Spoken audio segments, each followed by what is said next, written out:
सभी को प्रणाम। हम पढ़ रहे हैं भावना की प्रबल शक्ति, एक दिव्य प्रवचन।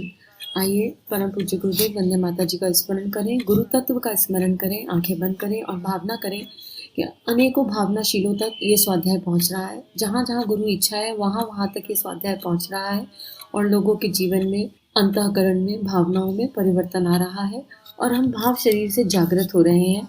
हमारी भाव संवेदनाएं अपने इष्ट के साथ जुड़ रही हैं।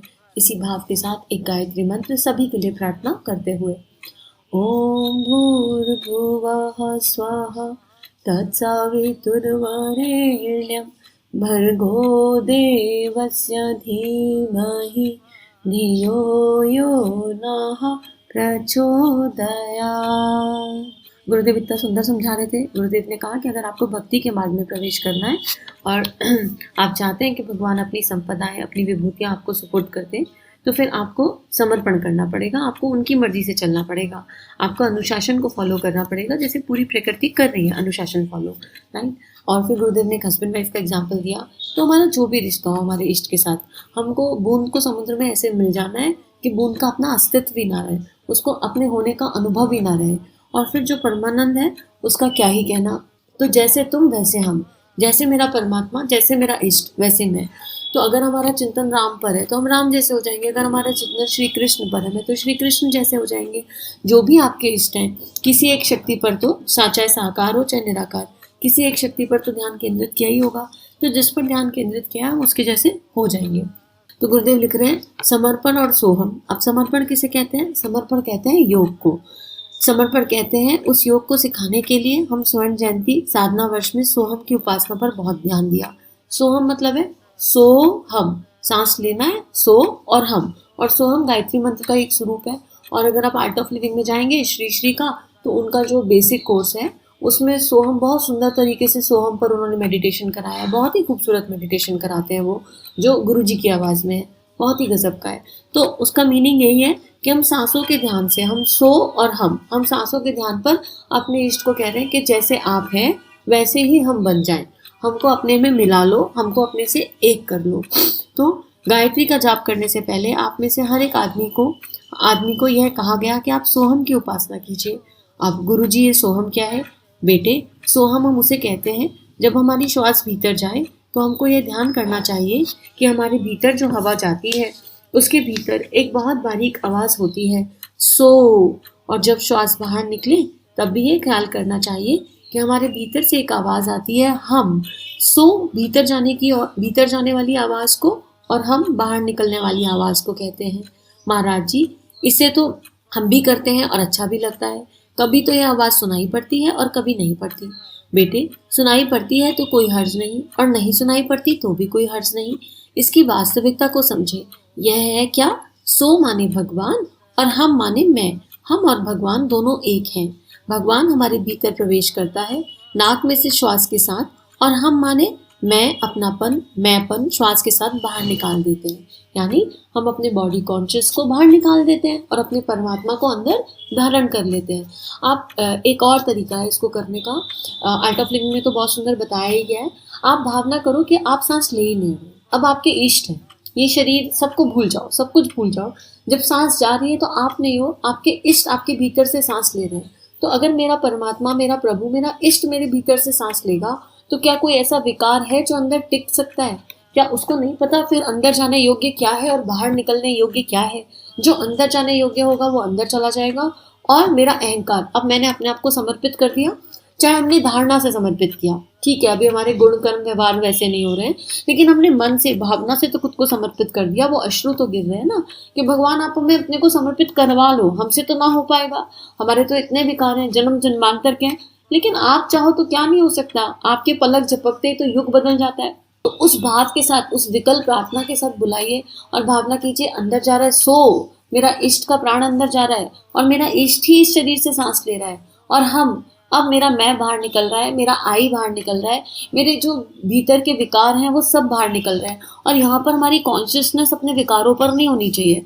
मतलब मेडिटेशन करते टाइम, कोई भी ध्यान करते टाइम, कोई भी प्राणायाम करते टाइम हमको केवल अच्छे पर सोचना है। हमको ये नहीं सोचना कि अंदर गुड गया और बाहर बैड निकला। हमको बैड नॉन वांटेड, इसके बारे में, उनके बारे में चिंतन नहीं करना। इस तरह के शब्द ही नहीं आने चाहिए कि अगर मान लो आपको लगता है आपके अंदर ईर्ष्या का भाव है तो आप सांस छोड़ते हुए सोचो ईर्ष्या बाहर निकल गई, नहीं। अनवांटेड जो भी अनावश्यक ऊर्जा है वो बाहर निकल रही है, क्योंकि जो भी प्रक्रिया हम कर रहे हैं वो अपने इष्ट के, अपने गुरु के सानिध्य में कर रहे हैं। और जब हम अपने प्रभु के, अपने इष्ट के, अपने गुरु के सानिध्य में कुछ करते हैं तो ये हमको नहीं देखना है फिर कि क्या बाहर गया और क्या अंदर गया, फिर मुझे देखने की आवश्यकता नहीं है। वो साधना में है, साधना के टाइम पर चौकीदारी करनी है, लेकिन प्राणायाम ध्यान के टाइम पर केवल अच्छे पर चिंतन करना है। मेरे भीतर सारे दिव्य गुण समा रहे हैं, मेरे भीतर सविता का प्रकाश समा रहा है, मेरे भीतर मेरे इष्ट का प्रकाश समा रहा है, मेरे इष्ट के दिव्य गुण समा रहे हैं। जो भी आपके मन में उस समय चिंतन आ जाए वो हमारे भीतर जाना चाहिए। तो पहले 5 मिनट सोहम साधना कीजिए। चाहिए तो आप कोर्स करके देख लो, आर्ट ऑफ लिविंग का बेसिक कोर्स, बहुत आपको सोहम साधना बहुत अच्छे तरीके से सिखाएंगे, वो बहुत ही सुंदर तरीके से।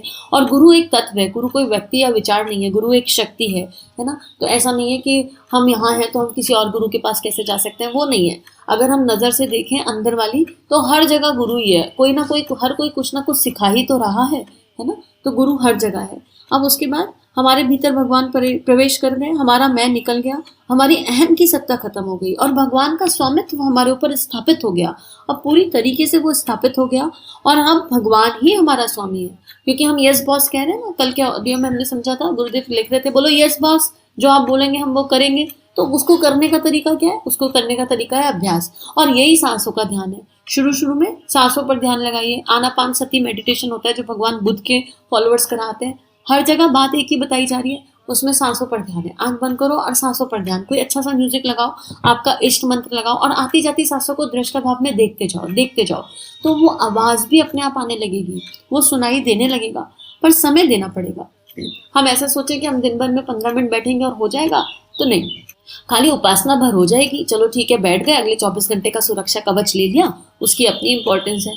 लेकिन हम बाकी कामों में कितना समय लगा रहे हैं? हम टीवी में मूवी देखने जा रहे हैं या संसारिक कामों में कितना समय लगा रहे हैं? हमें प्रायोरिटी देनी पड़ेगी। अगर इस स्तर की साधना चाहिए तो कम से कम 2-3 घंटे तो अपने लिए निकालें, अपने साथ बैठें, चाहे हम ब्रेक्स में बैठें, पर इतना समय तो हमें निकालना ही चाहिए। अगर हम भगवान के गुणों को धारण करना चाहते हैं तो वो सामर्थ्य भी तो होनी चाहिए अंदर। 5,000, 10,000, 20,000, 50,000 वॉट का करंट मंगाना चाह रहे हैं अंदर, और कैपेसिटी केवल 100 वॉट की है, तो बात कैसे बनेगी? तो उस कैपेसिटी को भी बढ़ाना है। और खाली प्राणायाम ध्यान से कैपेसिटी बढ़ जाए, ऐसा नहीं है।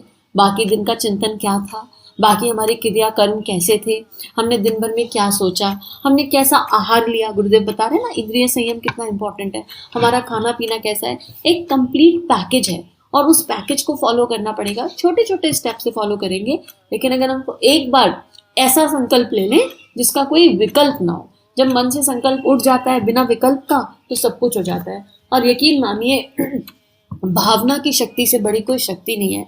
अगर आपका हृदय द्रवित हो जाता है, आपके अंतःकरण से भाव प्रबलता से आ जाते हैं, तो कभी ना कभी तो वो प्रभु करा ही लेगा। जो उसने सोचा है, जो उसने आपके लिए निर्धारित किया है, वो हो ही जाएगा। लेकिन एक बार हम आवाज लगाएं तो। अब जैसे द्रौपदी की सिचुएशन आई तो उसने पूरी दुनिया को आवाज लगाई। जब चीरहरण था, सारे पंचपतियों को आवाज लगा ली, पितामह को आवाज लगा ली, सारे श्रेष्ठ जनों को आवाज लगा ली, लेकिन कृष्ण जो द्वार पे ही खड़े थे उन्हें आवाज नहीं लगाई। तो हमको एक बार पुकारना तो पड़ेगा ना। और गुरु भी एक ऐसी शक्ति है, एक बार दिल से पुकारो तो सही, वो ना दौड़े दौड़े चले आए तो बात है। और जैसी माँ द्रौपदी ने श्री कृष्ण को आवाज लगाई, क्या हो गया? मिरेकल हो गया। क्या हो गया? संसार के सामने एक एग्जाम्पल सेट हो गया। तो हमारा और पुकार भी ऐसी हो जो अंदर से चीर कर आए, पूरा ब्रह्मांड हिला दे। और वो पुकार नहीं निकल रही तो इसी के लिए रोलो कि भगवान कब आपके लिए पुकार निकलेगी, निकाल दो ना, आप ही तो निकालोगे। तो रास्ता हर चीज का है, हम चलने को तैयार हैं, हम समर्पण करने को तैयार हैं, बस बात वही है। आगे गुरुदेव लिख रहे हैं, एक पैराग्राफ और पढ़ लेते हैं। भावना में प्रबल शक्ति है। मित्रों, यह हमारी भावनाओं की शक्ति है जो मिट्टी में से भगवान पैदा करती है, जो मिट्टी में से द्रोणाचार्य तैयार करती है, जो मिट्टी के टुकड़ों में से गिरधर गोपाल पैदा करती है। यह हमारी भावना की शक्ति है जो पत्थर के टुकड़े से काली पैदा कर देती है, और पत्थर में से गणेश पैदा कर देती है, और मनुष्यों में से भगवान पैदा कर देती है, और मामूली से आदमी को गुरु बना देती है। यह सारी की सारी शक्ति बेटे भावना की शक्ति है। भावना के बारे में कैसे ही व्याख्या करूं, इसे आपको समझाना बड़ा मुश्किल है, क्योंकि भावना के क्षेत्र को आपने कभी छुआ नहीं। भावना में कितनी सामर्थ्य होती है यह आपने कभी जाना नहीं। भावना का जादू, भावना का चमत्कार यही है। अध्यात्म वास्तव में भावना का चमत्कार है, जिसमें आप आप रहित हैं। कामनाओं में डूबे हुए आदमी, वासनाओं में डूबे हुए आदमी भावना के बारे में कल्पना तक नहीं कर सकते। आपको मैं कैसे बताऊं, कैसे समझाऊं, किन शब्दों में समझाऊं ताकि आप भावना का महत्व समझ सकें, श्रद्धा का महत्व समझकर संवेदना का महत्व समझ पाए कि यह कितनी बड़ी चीज़ है। और वाकई ना गुरुदेव की पीड़ा अनुभव हो रही है, इसको समझाया नहीं जा सकता। यह अनुभव और अनुभूति की बात है। लेकिन अगर अनुभव और अनुभूति चाहिए तो कहीं से तो शुरू करना पड़ेगा ना। तो हम अपनी यात्रा को शुरू करें, जो गुरु कह रहा है वो करें, और अपने आप ना कारण शरीर जाग जाए, ना भावनाएं जाग जाए तो बात रही। कुछ नहीं जाग रहा तो चिंतन चल रहा है ना, थॉट चलते हैं ना, तो विचारों से प्रार्थना करना शुरू कर दो, अफर्मेशन डालना शुरू कर दो। हे भगवान, हमारी भावनाओं की शक्ति को कब जगाओगे? जगा दो। हमको अभी हृदय द्रवित नहीं होता है, हमको किसी की पीड़ा का अनुभव नहीं होता, हम अपने मैं में, अपनी वासनाओं में, अपनी इच्छाओं में उलझ गए हैं। हमको इससे बाहर निकालो। रो रो के अगर हम कहेंगे और विचारों से ही कह दीजिए, और फिर देखिए ना हृदय द्रवित हो जाए, ना धड़कनें ऊपर नीचे हो जाएं। इसको समझाना, शब्दों में समझाना बड़ा बड़ा कठिन है। और अगर एक बार ऐसा कर सकते हैं सब लोग कि अगर मन करे तो चैनल पर एक आवाहन का ध्यान है, उसको करके देखिए। वो आवाहन का ध्यान शायद भावनाओं को जगा दे। एक बार में नहीं होगा, लेकिन लगातार करिए 21 दिन 40 दिन, तो शायद वो भाव शरीर पर कुछ काम करे, अगर गुरु इच्छा होगी। तो यहाँ पर गुरुदेव यही कह रहे हैं कि जर्रे जर्रे में भगवान दिखाई पड़ने लग जाएगा, हर वस्तु में भगवान दिखाई देने लगेगा। कैसे? श्रद्धा के माध्यम से। श्रद्धा से सब कुछ हो सकता है। तो क्या हम तैयार हैं इस ओर चढ़ने के लिए, एक कदम बढ़ाने के लिए? अब ये मत कहिए कि हमको तो अनुभव नहीं होता, हम कैसे करें, हमको तो जो आप कह रहे हो वो समझ नहीं आता। गुरुदेव ऐसा मत करिए। यहाँ पर अनुभव करना है, इसीलिए तो इस यात्रा पर चलना है। अपने भीतर का कचरा बाहर निकाल दें अगर, तो अनुभव और अनुभूति अपने आप हो जाएगी। बस विश्वास के साथ यात्रा शुरू कीजिए। डेट का भी इंतजार मत करना कि कब हो जाएगा। कहीं ऐसा कहो कह रहे हमको तो 1 महीना हो गया करते हुए, कुछ तो हो नहीं रहा, हमको तो साल हो गया करते हुए, कुछ तो हो नहीं रहा। एक एक प्रयास इस दिशा का काम आएगा, कोई भी एफर्ट वेस्ट नहीं जाएगा, लेकिन बस यात्रा शुरू करने की देर है। तो आज यही प्रार्थना हम सभी के लिए कि हम सबकी भावनाओं की शक्ति का जागरण हो रहा है और हम सब उस दिशा में अपने कदम बढ़ा रहे हैं। सभी को प्रणाम, सभी के लिए मंगल प्रार्थना।